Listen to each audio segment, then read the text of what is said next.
Vous avez déjà pesé votre cerveau? Non, non, non. Cela ne m'étonne pas, il semblerait que ce soit presque impossible de son vivant.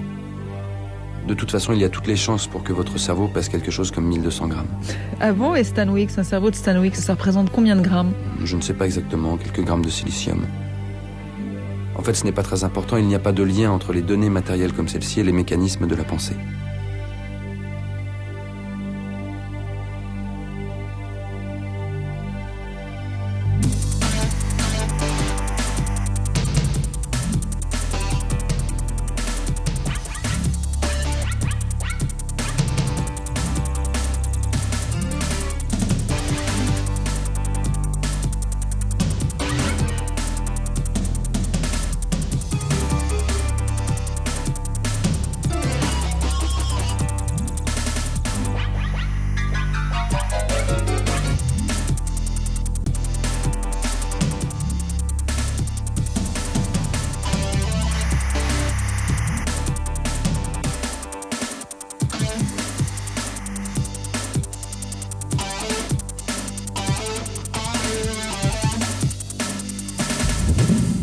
Alex Tilbirk, vos machines sont assez sophistiquées pour modéliser les mécanismes les plus complexes de l'intelligence. Elles acquièrent donc des connaissances. Vos recherches ne portent pas, si j'ai bien compris, sur la possibilité de confier une tâche déterminée à une machine, mais bien sur l'étude de la pensée. On peut donc vraiment parler d'intelligence artificielle. Au départ, c'est très simple. Les robots sont abandonnés à leur propre sort, dans un espace clos, délimité par les petites planches. Les robots agissent seuls. Ils ne sont ni pilotés ni programmés par un observateur extérieur. Dans la première phase de l'expérience, ils doivent découvrir leur univers, en tirer des conclusions. Par exemple, qu'il faut recharger sa batterie aux centrales de recharge, repérables par sa lampe. Ainsi, on va voir émerger un comportement. Et surtout, c'est ce qui nous intéresse le plus dans cette expérience, nous assistons à la naissance d'un langage. Autrement dit, vous voulez dire que vos robots parlent? D'une certaine façon, oui. Le robot sélectionne un objet, le nomme et entre en contact avec un autre robot. Il lui faut alors désigner cet objet en le pointant, par exemple, ou en le touchant, et transmettre à l'autre son nom. Celui-ci devra décoder le nom, le stocker et le confronter avec la perception de l'objet. On va assister à la naissance d'un langage.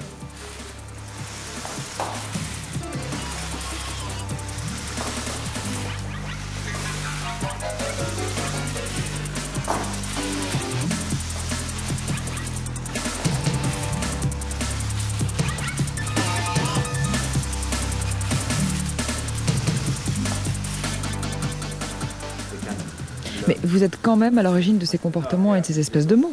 Non, non, je ne maîtrise rien une fois l'expérience lancée. D'ailleurs, à quelqu'un qui me demandait s'il y avait un risque de voir un jour les robots s'émanciper, je répondais que c'était pour cela que nous les construisons si petits, pour pouvoir les écraser du pied en cas de révolte. Non, ce n'est pas vrai, c'est de la fiction, une plaisanterie. En fait, nous sommes comme des ethnologues. Il y a dans notre équipe des linguistes, des informaticiens, des logiciens, des biologistes. Bientôt peut-être il nous faudra des robots psychologues. Nous sommes là autour de cette piste, nous observons cet étrange microcosme.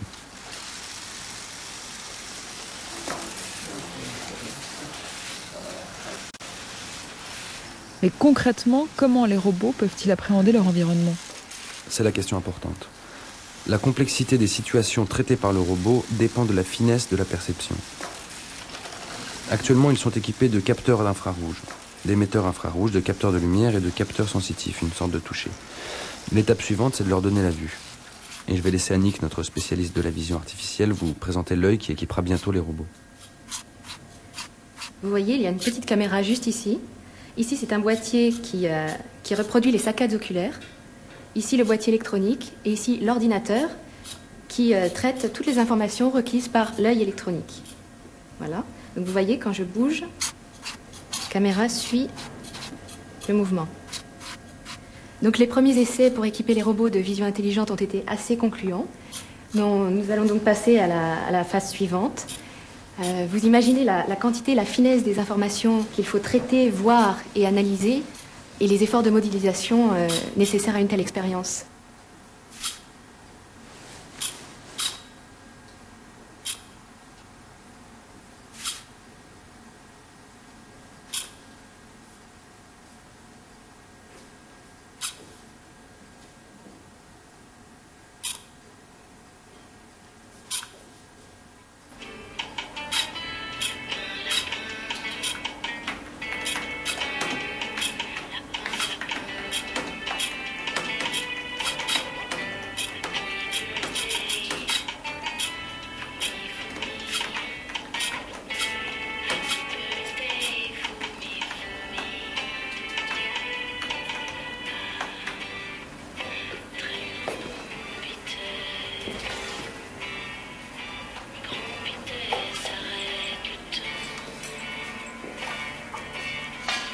suis en train de terminer le texte pour le journal anglais. J'espère qu'on se plante pas trop. Eh ben, te plains pas. Stanley, c'est en train de devenir une vraie star. Encore cette putain de chanson. Je crois que ce qui fait le plus craquer la journaliste, c'est d'imaginer que ton robot puisse la regarder. Enfin, pour l'instant, il y a encore une certaine distorsion entre le monde vu par les robots et la réalité, ce qui leur donne parfois des réactions étranges. Distorsion, je crois que c'est le mot qui convient pour qualifier cette façon d'appréhender les choses. Alex, téléphone pour toi.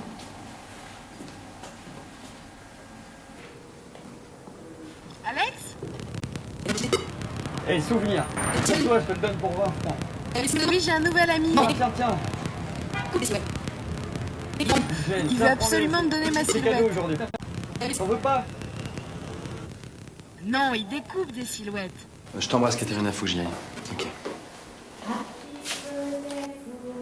Imaginer un cerveau, ça nous coûte cher. Mais je pense que les dernières tentatives sont assez concluantes.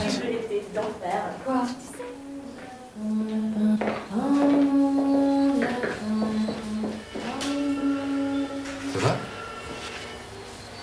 Ouais, ça va. On se rejoint à la cafétéria. Happy birthday, Fumi, Fumi. Happy birthday, Fumi, Fumi. Happy birthday, Fumi, Fumi.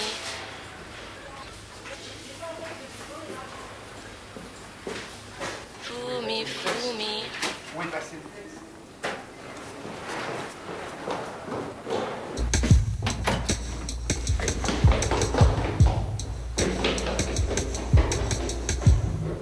Vous ne savez pas précisément où vous allez. Bien moi, monsieur, je vais vous dire, si je fais le taxi, c'est justement parce que je ne sais pas où je veux aller. Cyberespace. Alors le matin, comme ça, quand je prends le volant, je vais où on me demande d'aller, et puis le soir, je continue. Moi, je vous ai rien demandé. Réseau d'ondes qui émanent de nos téléphones portables, des postes de radio, des Ils disent toujours ça dans les même de films. ces petits mouchards électroniques. Bon, remarquez, ça me gêne pas. Poste à côté du bébé pour surveiller son sommeil. Ou encore des signaux Et je suis taxisé, à cause de Roger Rabbit. Le film. que ces objets électroniques rêvent eux aussi. Vous vous rappelez le taxi jaune qui les emmène chez les Toons?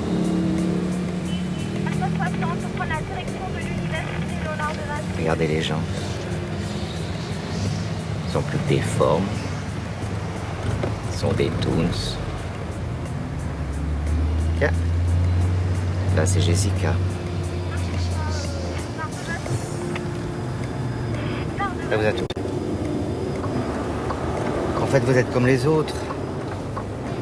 Vous savez où vous allez? Vous allez...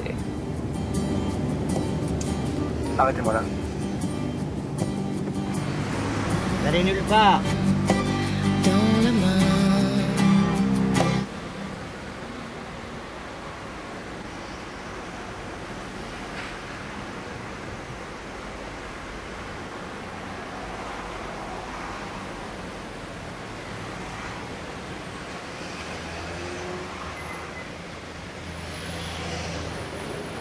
Vous vous y connaissez au jeu? Non, j'ai juste pas envie de tout savoir sur la bombe au Pakistan, c'est tout. C'est combien?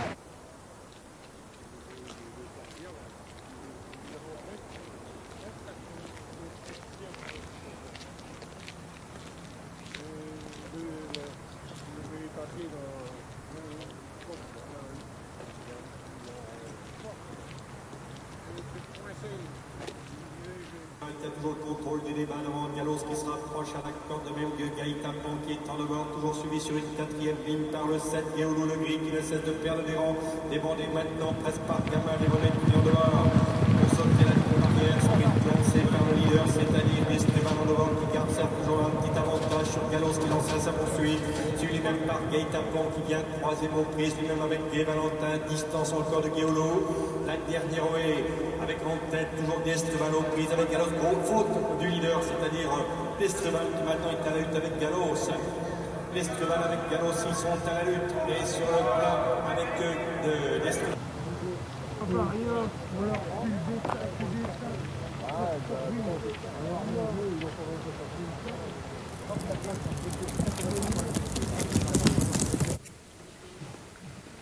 Ce matin, je suis arrivée tard au bureau.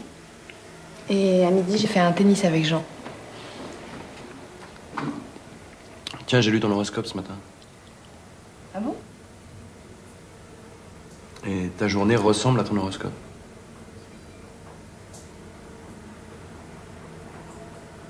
T'es jaloux.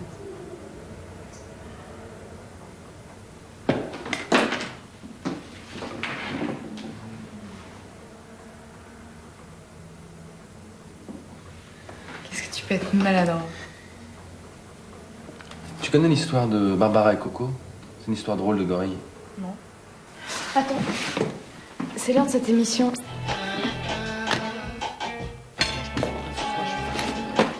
Vas-y.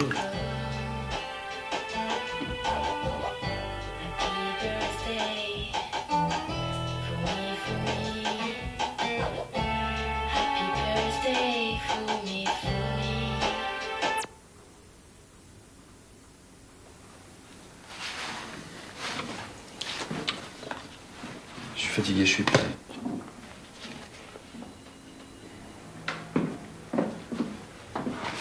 Barbara et Coco sont deux gorilles, c'est une histoire vraie. Alors c'est Coco qui dit à Barbara, je suis un oiseau. Ah bon, répond Barbara, je croyais que t'étais un gorille. Non, non, je suis un oiseau. Bah alors tu sais voler? Oui, répond Coco sans hésiter. Montre-moi. Le gorille grimpe dans un arbre, saute. Bien sûr, il atterrit, il s'écrase quelques mètres plus bas. Ricanement de Barbara. Mais tu n'es pas un oiseau, t'es un gorille.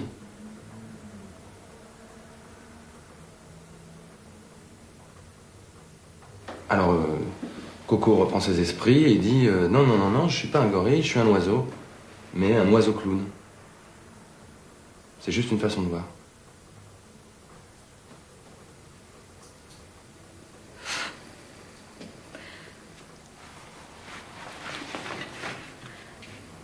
Et toi, ta journée? Bah, je suis allé aux courses. Courses de chevaux. Aux courses?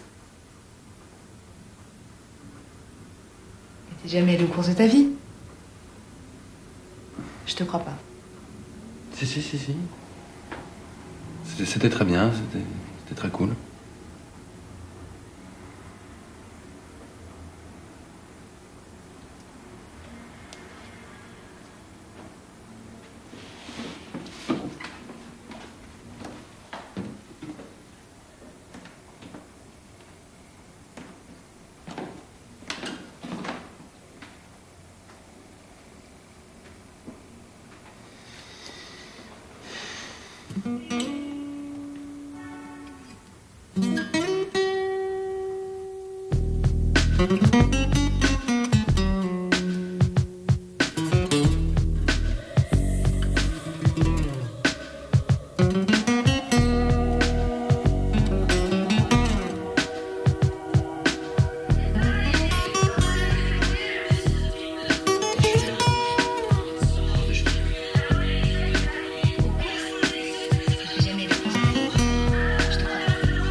Le film vous a présenté un personnage, Alex, que j'ai interprété. Et voilà, en fait, le film vous a un peu exposé sa vie, qui il était, et ce qu'il avait dans la tête. Et je pense que maintenant, ce serait pas mal de développer ça, quoi, de développer ce personnage-là et de l'inclure plus dans des situations plus actives, enfin de se servir de ce personnage une fois qu'il a été planté pour l'inclure dans des histoires parallèles, même voir des histoires, je sais pas, d'espionnage industriel, où il sera embarqué dans des grandes histoires, où tout le monde lui court après, tout le monde le poursuit, tout en sachant que lui, ce qu'il est pour l'instant, c'est ce que vous avez vu dans ce film. C'est un portrait de ce type qui travaille et qui est visiblement plutôt brillant dans ce qu'il fait, qui réussit dans ses recherches. Et à ce moment-là, il pourrait partir sur une autre histoire.